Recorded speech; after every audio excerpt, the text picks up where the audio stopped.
কি অবস্থা তোমার? হঠাৎ এমন কথা? কি হয়েছে তোমার? আরে তেমন কিছু না, বাসা দিয়ে নাকি ছেলে দেখছে।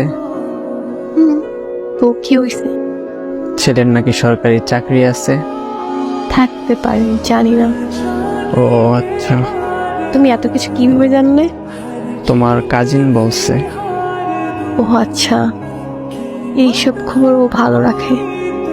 তোমার পরিবার তো মনে হয় রাজি। কি করবে এখন? আমাদের সম্পর্ক কি এখানেই সমাপ্তি? এই শোন, বিয়ে আমি করব, আমার পরিবার না। আর তোর এত কিছু কে ভাবতে বলছে? তোর সামনে পরীক্ষা, তুই পড়াশোনায় মনোযোগ দে। আমি তোর ছিলাম, তোর আছি, তোরই থাকবো। তুই পরীক্ষাটা দে আগে, তারপর হাত ধরে নতুন জীবন শুরু করব। সত্যি তো? হ্যাঁ সত্যি।